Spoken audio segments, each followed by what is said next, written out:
अस्सलाम वालेकुम dear students. ये जो टॉपिक है ये regarding the first year chemistry chapter number 7 that is the ion electron method. In order to watch this lecture, so it is important you must watch the previous lecture that is based on how to find out the oxidation number या oxidation state in a of a atom present in a molecular compound। ठीक है, तो आप वो lecture लाजमी देखिएगा, तभी जाकर आपको ये लेक्चर समझ में आएगा इंशाल्लाह। So the ion electron method कहते हैं या तो बैलेंसिंग ऑक्सीडेशन रिडक्शन इक्वेशन या balancing redox equation. Redox equation में क्योंकि बेसिकली क्या होता है, वो इक्वेशन होते हैं जिसके अंदर ऑक्सीडेशन और रिडक्शन दोनों फिनोमेना इन्वॉल्व हो, उसको हम रिडॉक्स इक्वेशन कहते हैं। ठीक है, तो हम इसको रिडॉक्स इक्वेशन भी कह सकते हैं और ऑक्सीडेशन रिडक्शन इक्वेशन भी कह सकते हैं और इसको आयन इलेक्ट्रॉन मेथड भी कह सकते हैं। ठीक है, ये आपका आयन इलेक्ट्रॉन मेथड जो है ये एसिडिक मीडियम में भी हो सकता है, बेसिक मीडियम में भी हो सकता है। ठीक है, so for this lecture we will study first of all the acidic medium के इसके क्या रूल्स होते हैं, क्या रूल्स फॉलो होते हैं आयन इलेक्ट्रॉन मेथड के फॉर द एसिडिक मीडियम। तो स्टेप बाय स्टेप समझेंगे जनाब। ये आपके सामने पूरी इक्वेशन है। ठीक है, ये ना फॉर्म ऑफ आयनिक इक्वेशन है। It is not a molecular equation but an ionic equation. Ionic equation क्यों कह रहे हैं, क्योंकि ये इसके ऊपर आप चार्ज देख रहे हैं ना, जब भी किसी कंपाउंड के ऊपर या किसी भी एलिमेंट के ऊपर या एटम के ऊपर जो कोई भी चार्ज होता है तो वो आयनिक फॉर्म में होता है। Is that clear? सो आप देख सकते हैं कि ये जो पूरी इक्वेशन है ये दो हिस्सों में टूटेगी। सही है, ये दो हिस्सों में टूटेगी, एक ऑक्सीडेशन में एक रिडक्शन में। ठीक है, क्योंकि ये पूरी जो इक्वेशन है ये रिडॉक्स इक्वेशन है। ये रिडॉक्स इक्वेशन के अंदर दो फिनोमेना यानी कि दो पार्ट्स इन्वॉल्व होते हैं, एक ऑक्सीडेशन का पार्ट एक रिडक्शन का पार्ट। ये दोनों पार्ट मिलकर रिडॉक्स इक्वेशन बनाते हैं। ठीक है जनाब, तो मैंगनीज O4 है, ये टूट रहा है किसके अंदर, मैंगनीज के अंदर, तो ये इक्वेशन आपकी ये वाली बन गई। ठीक है, तो दूसरी इक्वेशन आप किसको बना सकते हैं, SO3 और FO4। ठीक है, ये वाली इक्वेशन आपने बना दी। ठीक है, ये दोनों इक्वेशन मिलके ये वाली इक्वेशन बना रहे हैं और इस इक्वेशन को तोड़ के ये दो इक्वेशंस बन जाएंगी। समझ में आया? ये H+ और वाटर को हम लोग बैलेंस जो है बाद में करते हैं, लेकिन हम लोग यहाँ पर इस इक्वेशन में जो H+ लिखा हुआ है इसको हम लोग शामिल नहीं करेंगे। इसको हम लोग बाद में इसका काम हम लोग करेंगे कि किस तरह से हम लोग हाइड्रोजन और वाटर को बैलेंस करते हैं। That is involved in the ion electron methods rules. Is that clear? तो पहला काम ये दो इक्वेशन बन गई, आपने पूरी इक्वेशन को तोड़ के दो इक्वेशन बना दिया। ठीक हो गया। अब जो दूसरा काम होता है वो ये होता है जनाब कि आपको ये देखना है कि जनाब कि ये जो एलिमेंट्स हैं other than hydrogen and oxygen, यानी कि ये जो आप एलिमेंट देख रहे हो ना, मैग्नीज देख रहे हो, ये सल्फर देख रहे हो, ये क्या है कि इनको आपको बैलेंस करना है। ठीक है, ये पहला स्टेप है। आपको ऑक्सीजन और हाइड्रोजन को पहले बैलेंस नहीं करना, but the elements other than the hydrogen and oxygen you should balance them first. Is that clear? यानी कि आपका मैंगनीज यहाँ पर एक मौजूद है, यहाँ पर मैंगनीज मौजूद है, बैलेंस है, ठीक हो गया। यहाँ पर एक सल्फर मौजूद है, यहाँ पर भी एक सल्फर मौजूद, ठीक हो गया जनाब, सही है। लेकिन अगर यहाँ पर दो मैंगनीज मौजूद होते हैं तो आप यहाँ पर दो मैंगनीज कर देते, यहाँ पर दो सल्फर मौजूद है आप दो सल्फर कर लेते। Is that clear? ये पहला स्टेप हुआ। जब दूसरा स्टेप वो ये है कि जनाब आपने जो दो इक्वेशन बनाई है, अब आप ये सोचोगे कि जनाब इसमें ऑक्सीडेशन वाली इक्वेशन कौन सी है, रिडक्शन वाली इक्वेशन कौन सी है। तो हमें पता है कि इस रिडॉक्स इक्वेशन के अंदर दो फिनोमेना इन्वॉल्व है, एक ऑक्सीडेशन है, रिडक्शन है। अब ये सोचना कि इस इक्वेशन को जब दो हिस्सों में तोड़ के ये फैसला करना कि ऑक्सीडेशन वाली कौन सी इक्वेशन है, रिडक्शन वाली कौन सी इक्वेशन है, तो इसके लिए हम लोग सहारा लेंगे कि हम लोग ऑक्सीडेशन स्टेट निकालेंगे। ये ऑक्सीडेशन स्टेट जो हमने निकाली थी, हमने प्रीवियस लेक्चर में इसको स्टडी किया था अच्छे तरीके से। तो you are requested to first watch that previous lecture in order to understand this lecture. Is it? तो अब आप देख सकते हैं कि मैंने इसका ऑक्सीडेशन स्टेट निकाला है। कैसे? कि ये जो MnO4 है it is going to Mn2+। ठीक है, अब मैंने बात की थी कि ऑक्सीडेशन और रिडक्शन, ये जो हम पहले तो ये देखना है कि मैंने इससे पहले भी एक लेक्चर एक और बनाया था कि जिसमें मैंने बताया था कि ऑक्सीडेशन हम किसको कहते हैं, रिडक्शन हम किसको कहते हैं। वो लेक्चर भी आपने लाजमी देखना है। इसका मैं जो लिंक है वो डिस्क्रिप्शन में शेयर कर दूंगा। वो मालूम करने के लिए पहले आपको फिर ये भी देखना होगा कि ऑक्सीडेशन नंबर कैसे निकालते हैं, वो भी मैंने प्रीवियस लेक्चर मैंने उसी का डाला है। ठीक है, तो वो भी आपने देखना होगा। उसका मैं जो लिंक होगा मैं आपको डिस्क्रिप्शन में दे दूंगा। Is it? So now the MnO4, इसमें हम लोग पहले ही देखेंगे कि इसका जो ऑक्सीडेशन स्टेट है वो कैसे निकालेंगे मैंगनीज की। ये आप देख सकते हैं कि हमने Mn को रिप्रेजेंट किया X से। ये एक ऑक्सीजन के ऊपर -2 चार्ज होता है, लेकिन यहाँ पर 4 ऑक्सीजन है तो -8 हो जाएगा, 4 टू द 8 तो -8 हो गया। अब ये जो उसके ऊपर ओवरऑल -1 चार्ज है तो ये -1 आ जाएगा, तो x -8 इक्वल टू -1, ये -8 राइट साइड पे चल जाएगा तो ये क्या हो जाएगा +8 हो जाएगा, और +8 -1 +7 हो जाएगा। ठीक है, अब ये +7 है मैंगनीज और ये +2 है, यानी कि +7 से +2 में जा रहा है, यानी कि ऑक्सीडेशन नंबर जो है वो आपकी क्या हो रही है, कम हो रही है। जब ऑक्सीडेशन नंबर कम होगा तो obviously it is a reduction reaction. क्यों? क्योंकि ऑक्सीडेशन रिएक्शन के लिए आपका ऑक्सीडेशन स्टेट या ऑक्सीडेशन नंबर का बढ़ना लाजमी है। ठीक है, यानी कि ऐसा होता है कि यहाँ पर +2 होता है और यहाँ पर +7 होता है, तो +2 से +7 इंक्रीमेंट हो रहा है, तो obviously it is oxidation reaction. ठीक, लेकिन रिडक्शन में वाइस वर्सा होता है कि आपका जो ऑक्सीडेशन स्टेट होती है वो आपकी घट जाती है, यानी कि आप +7 से +2 में जा रहे हो तो ये रिडक्शन हो जाएगा। तो इसमें एक रिडक्शन होगा, एक ऑक्सीडेशन होगा। जब एक आपने मालूम कर ली कि एक इक्वेशन आपकी इसमें रिडक्शन मालूम होगा कि ये रिडक्शन है, तो obviously the second equation will be of course the oxidation. ठीक, समझ आया? इसकी भी आपने ऑक्सीडेशन स्टेट निकाली, SO3 है तो ये SO4 2 माइनस पे जा रहा है, तो इसका ऑक्सीडेशन स्टेट आप देख सकते हैं कि यहाँ पर जो है क्या आ रहा है, सल्फर के लिए आपने रिप्रेजेंट किया X से, और एक ऑक्सीजन में -2 चार्ज हो जाए तो 3 ऑक्सीजन है तो -6 हो जाएगा, 3 टू द 6 -6 हो गया, और इसके ऊपर ओवरऑल -2 चार्ज है तो ये x -6 इक्वल टू -2, तो ये -6 राइट साइड पे जाएगा तो +6 हो जाएगा, तो +6 -2 इक्वल टू क्या हो जाएगा, +4 हो जाएगा। तो यहाँ पर भी आप देख सकते हैं कि हो जाएगा कि x represent the x, S sulphur represent x, और एक ऑक्सीजन पे -2 होता है तो 4 ऑक्सीजन में -8 हो जाएगा, तो उसके बाद ओवरऑल -2 चार्ज है तो x -6 इक्वल टू -2 होता है, तो x इक्वल टू -2 + 8 का हो जाएगा +6 हो जाएगा। तो यहाँ पर आप देख सकते हैं कि +4 से +6 में जा रहा है, जब +4 से +6 में जा रहा है तो ऑब्वियसली इट इज इंक्रीमेंट, जब इंक्रीमेंट है तो is the oxidation reaction. Is that clear? समझ आया? ठीक है जनाब, तो पहला स्टेप क्या हुआ कि आपने क्या करना है कि इस पूरी इक्वेशन को तोड़ देना है दो हिस्सों में तोड़ने के बाद पहले आपको बैलेंस करना है यानी कि एलिमेंट्स को अदर देन हाइड्रोजन ऑक्सीजन को। ठीक हो गया, उसको आपको ये यानी कि रिप्रेजेंट करना है कि कौन सी इक्वेशन जो है ऑक्सीडेशन वाली होगी, कौन सी जो है वो आपकी रिडक्शन वाली होगी। Is that clear? So now अब ये जो आपका जो स्टेप है थर्ड, वो ये है कि जनाब इसको आप ये देखना है कि इसके अंदर जो है आपको अब बैलेंस करना है कि जनाब हाइड्रोजन और ऑक्सीजन को। ठीक है, ये तो आपने जान लिया कि जनाब कि आपके इस इक्वेशन में ऑक्सीडेशन कौन सा है, रिडक्शन कौन सा है। ठीक हो गया, अब जो स्टेप है वो ये है कि आपको ये देखना है कि हाइड्रोजन और ऑक्सीजन को आपको बैलेंस करना है इन दोनों इक्वेशंस में। किस तरह से बैलेंस करेंगे? बहुत सिंपल मेथड है, इसको तवज्जो से सुनना है और समझना है। It is so much easy to understand but your focus is important. Okay, अब आप जरा गौर करिएगा, ये MnO4 है और ये Mn2+ है। ठीक हो गया, अब आप ये बताएं कि ऑक्सीजन किस साइड पे है? ऑक्सीजन इस साइड पे है। ठीक है, यानी कि ऑक्सीजन लेफ्ट साइड पे है, आपका MnO4 यहाँ पर है। अब यहाँ पर हमें ऑक्सीजन को बैलेंस करना है। ठीक है, ऑक्सीजन को बैलेंस करना है। ऑक्सीजन और आपका हाइड्रोजन बैलेंस होगा with the help of proton H+ and with the help of water. ठीक है, यानी कि वाटर और H+ के इस्तेमाल से आपका हाइड्रोजन और oxygen both of them will be balanced. ठीक है, अब किस तरह से कहां पर वाटर रखेंगे और कहां पर H+ रखेंगे, आप जरा गौर से तवज्जो से सुनिएगा। पहले आपको तवज्जो देनी है ऑक्सीजन पे। ऑक्सीजन यहां पर आपके सामने कितने हैं? 4 हैं। ठीक हो गया, अब हमें ऑक्सीजन ऑब्वियसली यहां पर भी चाहिए। ठीक है, जब यहां पर 4 ऑक्सीजन है तो हमें भी प्रोडक्ट साइड पे 4 ऑक्सीजन चाहिए, तो किस तरह से बैलेंस होगा जनाब? आप सबसे पहले क्या करेंगे, वाटर का यूज कर देंगे, क्योंकि यहाँ पर ऑक्सीजन ज़्यादा है और यहाँ पर ऑक्सीजन बिल्कुल नहीं है, तो आप वाटर के अंदर क्योंकि ऑलरेडी ऑक्सीजन मौजूद होता है तो आप यहाँ पर वाटर राइट साइड पे करेंगे, यानी कि जिस साइड पे ऑक्सीजन की कमी होगी तो उस साइड पे आप वाटर को लगा दोगे। समझ आया? क्योंकि यहाँ पर ऑक्सीजन ज़्यादा है, यहाँ पर ऑक्सीजन बिल्कुल नहीं है, तो जिस साइड पे ऑक्सीजन कम होगा तो वहाँ पर आप वाटर को लगाओगे। ठीक हो गया, तो यहाँ पर 4 ऑक्सीजन है तो यहाँ पर 4 वाटर कर दिए, क्योंकि यहाँ पर ऑक्सीजन को आपने पहले देख लेना है। अच्छा, आपने देख लिया कि भाई हाँ 4 ऑक्सीजन यहाँ पर भी हो गए, 4 ऑक्सीजन यहाँ पर, चलो ठीक है भाई, सही हो गया।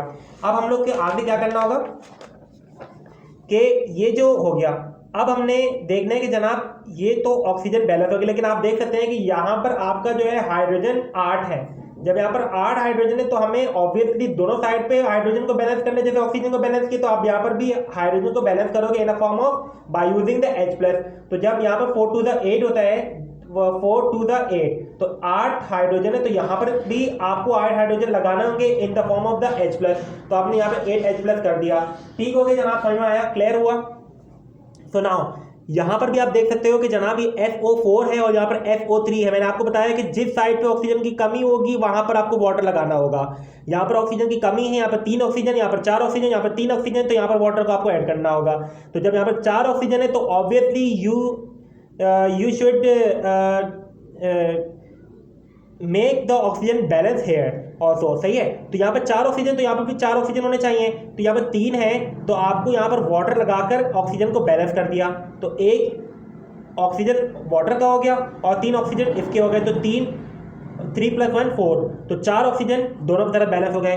लेकिन आप ये भी यहाँ पर ये भी देख सकते हो कि यहाँ पर जो हाइड्रोजन है वो आपका बैलेंस नहीं हुआ।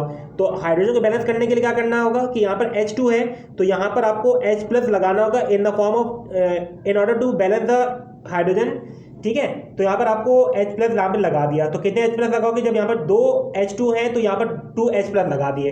अब आप खुद देखो कि यहाँ पर वाटर भी यानी कि जो आपका हाइड्रोजन है, ऑक्सीजन है, वो आपके दोनों बैलेंस हो गए by using the water and as well as H+। Is that clear, समझ में आया? ठीक हो गया। हाइड्रोजन और ऑक्सीजन को बैलेंस करने के बाद पहले आपने क्या किया कि इक्वेशन आपके सामने मौजूद थी, उसको 2 हिस्सों में तोड़ा, फिर ऑक्सीडेशन रिडक्शन को मालूम किया किस तरह से। लेकिन उसके लिए आपने सबसे पहले क्या किया कि एलिमेंट्स को बैलेंस किया, उसके बाद ऑक्सीडेशन रिडक्शन देखा कौन कौन से ऑक्सीडेशन है, रिडक्शन है। उसके बाद आपने हाइड्रोजन ऑक्सीजन को बैलेंस करना चाहा with the help of H+ and water, ठीक है। अब हम लोग क्या करेंगे, चार्जेस को balance the charges by using electrons. Electrons का इस्तेमाल करते हुए हम लोग चार्जेस को बैलेंस करेंगे। समझ में आया? क्लियर हुआ जी? ओके। अब कैसे देखना कि जनाब अब यहाँ पर देख सकते हैं कि यहाँ पर हुआ क्या कि ये जो है आप देख सकते हैं कि ये चार्जेस है ना, तो 8H+ और MnO4- और यहाँ पर आप 2+। अब हमने ये कोशिश करनी है कि दोनों तरफ चार्जेस जो है वो बराबर हो जाए इन अ फॉर्म ऑफ पॉजिटिव, यानी कि अगर यहाँ पर प्लस +7 है तो यहाँ पर भी +7 हो, अगर यहाँ पर +1 है तो यहाँ पर भी +1 हो, अगर यहाँ पर -1 है तो यहाँ पर भी -1 हो। तो दोनों तरफ आपको रिएक्टेंट प्रोडक्ट साइड दोनों तरफ आपको जो है चार्जेस को बैलेंस करना है। ठीक हो गया? किस तरह से बैलेंस करोगे, यहाँ पर आप देख सकते हो कि 8H+ है, तो 8H+ यानी कि +1 चार्ज है। तो यहाँ पर क्योंकि 8 मौजूद है तो 8 × 1 = 8, तो +8 चार्ज यहाँ पर मौजूद है। ठीक हो गया? यहाँ पर कितना चार्ज मौजूद है, +8 चार्ज मौजूद है। अच्छा जी, ठीक हो गया कि यार जनाब यहाँ पर जो है आपके सामने क्या है, +8 चार्ज मौजूद है। ओके, फाइन हो गया। अब यहाँ पर -1 है क्योंकि यहाँ पर मैग्नीज के आगे जो है इस पूरे मॉलिक्यूल के आगे A1 मौजूद है, तो 1 - 1 तो -1 हो गया। ठीक हो गया जी, ओके। +8 - 1 कितना होता है जनाब, +8 - 1 कितना होता है, +7 होता है। ओके जी, सही है, +7 हो गया। लेकिन आप देख सकते हो यहाँ पर +2 है भाई, यहाँ पर +7 है, यहाँ पर +2 है। अब हमने क्या करना होगा कि या तो +7 हो जाए या तो +2 हो जाए।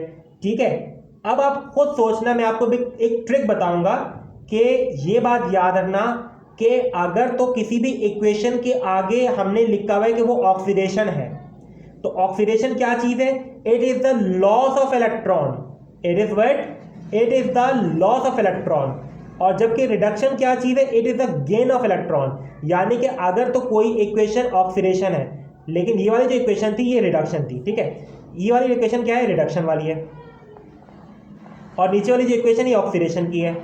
ठीक है, तो ये बात याद रखना कि जो ऑक्सीडेशन वाली जो इक्वेशन होती है उसमें राइट साइड पे इलेक्ट्रॉन लगता है और रिडक्शन वाली इक्वेशन में लेफ्ट साइड पे इलेक्ट्रॉन लगता है। अब रट्टा नहीं मारो, ठीक है, क्यों, क्योंकि oxidation is the loss of electron, electron को निकाल दो भाई। ये देखो ऑक्सीडेशन अगर मैं इसको कह रहा हूं तो ये इसका डेफिनेशन के मुताबिक इलेक्ट्रॉन को निकाल दो, एक्सपेल कर दो भाई।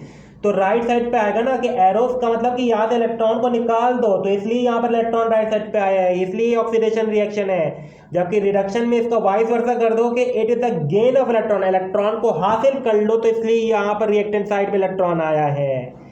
Is that clear? सो समझ में आया?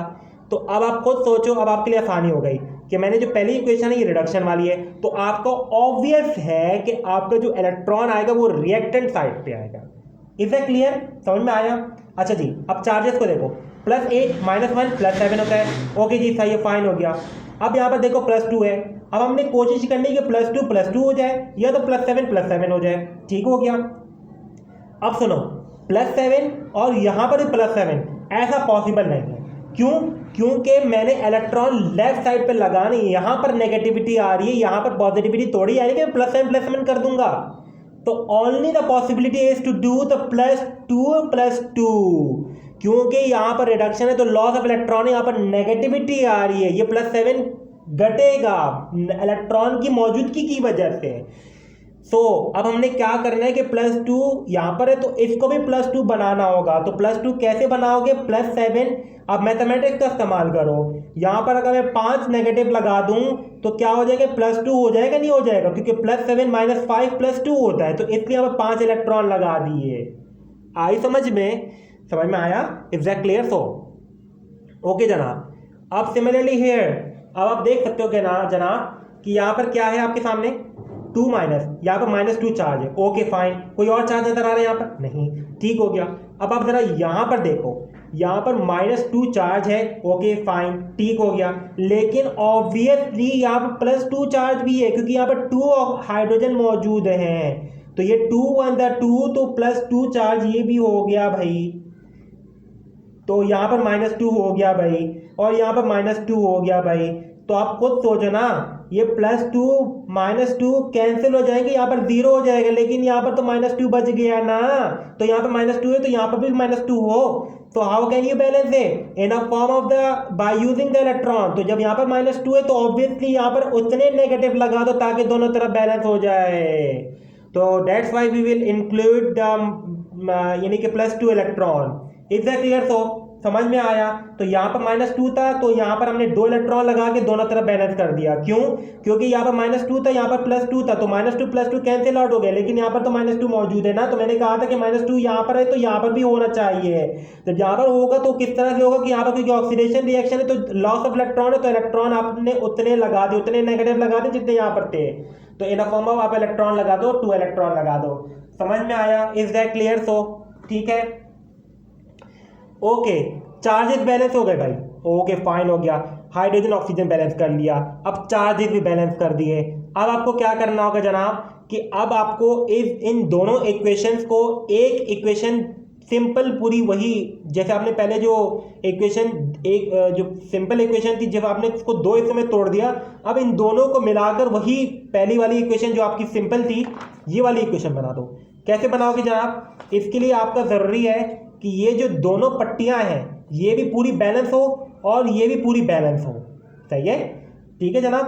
तो इसके लिए तरीक़ेकार ये होगा कि आपको क्या करना होगा जनाब, क्योंकि आपको इसको पूरी एक इक्वेशन बनाना है। ठीक है, पूरा एक इक्वेशन बनाना है तो आपको उसके लिए जो है इसको कंप्लीट बैलेंस करना पड़ेगा। तो कैसे करोगे कि इसको क्रॉस मल्टीप्लिकेशन करोगे in order to balance both the equation completely, यानी कि इन दोनों इक्वेशन को मिलाकर जो पूरी एक इक्वेशन बना रहे हो तो वो भी आपकी बैलेंस होनी चाहिए। उसके लिए आपको क्या करना होगा? क्रॉस मल्टीप्लिकेशन करना होगा, यानी कि आपको इलेक्ट्रॉन्स ये जो इलेक्ट्रॉन जितने यहाँ पर इलेक्ट्रॉन है उतने भी इलेक्ट्रॉन यहाँ पर भी होने चाहिए। मतलब ये तो आपने 5 इलेक्ट्रॉन लगा दिए चार्जेस को बैलेंस करने के लिए, यहाँ पर भी 2 इलेक्ट्रॉन लगा दिए इन चार्जेस को बैलेंस करने के लिए, लेकिन मैं चाहता हूँ कि यहाँ पर जितने इलेक्ट्रॉन्स हैं तो उतने भी यहाँ पर भी इलेक्ट्रॉन्स हो जाएं ओवरऑल। तो उसके लिए क्या करना होगा? क्रॉस मल्टीप्लिकेशन करनी होगी। यहाँ पर थोड़ी मैथमेटिक्स का इस्तेमाल करो। तो यहाँ पर अगर मैं क्या करूँ, क्रॉस मल्टीप्लिकेशन कैसे कर दूँ कि यहाँ पर मैं चाहता हूँ कि यहाँ पर जितने इलेक्ट्रॉन, यानी सपोज अगर मैं यहाँ पर 10 इलेक्ट्रॉन आएंगे तो यहाँ पर भी 10 इलेक्ट्रॉन टोटल ओवरऑल आ जाए। और कैसे मैं बताता हूँ, देखो क्रॉस मल्टीप्लिकेशन जब मैंने करी तो क्या होगा कि ये जो 5 है, ये जो 2 है ना, इस 2 को इस पूरी इक्वेशन से मल्टीप्लाई कर दो। ये जो 5 है इसको इस पूरी इक्वेशन से मल्टीप्लाई कर दो। समझ में आया? तो जब हम इसको इस तरह से करेंगे तो क्या हो जाएगा जनाब कि 5 to the 10 हो जाएंगे, यानी कि 5 to the 10 इलेक्ट्रॉन, और 5 to the 10 इलेक्ट्रॉन दोनों तरफ, दोनों जो पार्शियल इक्वेशन थी इन दोनों में इलेक्ट्रॉन जो है बैलेंस हो गए, सेम टू सेम इलेक्ट्रॉन आ गए। मैं चाहता हूँ कि दोनों पार्शियल इक्वेशंस में सेम टू सेम इलेक्ट्रॉन्स आ जाए। उसके लिए हमने क्रॉस मल्टीप्लिकेशन कर दी ताकि हम लोग एक इक्वेशन जब पूरी बनाए तो उसमें सारे पैरामीटर्स बिल्कुल बैलेंस्ड हों। Is that clear? तो हमने पूरी क्या किया कि इस 2 को पूरी इस पार्शियल इक्वेशन के साथ आपने बैलेंस कर दिया, मतलब मल्टीप्लाई कर दिया। ठीक है, इस 5 को पूरी इक्वेशन के साथ मल्टीप्लाई कर दिया। ठीक है, तो कैसे करोगे? तो क्या हो जाएगा 5 to the 10 और 2 8 to the 16 16H प्लस और 2 MnO4 और 2 Mn और 2 4 to the 8 वाटर। इसी तरह से यहाँ पर 5 water 5 SO3 5 SO4 5 to the 10H plus 5 to the 10 electron. तो 10 इलेक्ट्रॉन यहाँ पर भी 10 इलेक्ट्रॉन यहाँ पर भी। अब आपको क्या करना है, आपको पूरी दोनों इक्वेशंस को क्या करना होगा, ये पहले मल्टीप्लाई करके मल्टीप्लिकेशन फॉर्म में लिख दिया आपने, उसके बाद आपको दोनों इक्वेशन को मिलाकर एक पूरी इक्वेशन ये वाली बनानी है। कैसे बनाओगे, पहले आप कैंसिल करोगे, 10 इलेक्ट्रॉन कैंसिल हो गए, जो चीज़ें आपस में कैंसिल होगी आपको कैंसिल कर देना होगा। समझ में आया? ठीक है, तो आपने क्या करा कि इलेक्ट्रॉन को आपने कैंसिल कर दिया, सही है। तो उसके बाद आपको क्या करना होगा कि आप देख सकते हैं कि यहाँ पर 16H प्लस है, 16H प्लस लिख दिया, 2 MnO4 है, ये भी आपने लिख दिया। यानी कि ये जो यहाँ वाले जो पैरामीटर्स हैं इसको आपने रिएक्टेंट साइड में लिख दिया, और ये जो प्रोडक्ट वाले जो पैरामीटर्स हैं दोनों पार्शियल इक्वेशन उसको आपने राइट साइड पे लिख दिया। ठीक है, तो 16H plus 2 MnO4 5 water 5 SO3, ठीक है, ये हो गए। अब यहाँ वाला पैरामीटर यहाँ पर उतार दो, तो 2 Mn 8 वाटर और 5 SO4 और 10H प्लस ये लिख दिया। ठीक हो गया, समझ में आया? अब हम लोग क्या कर सकते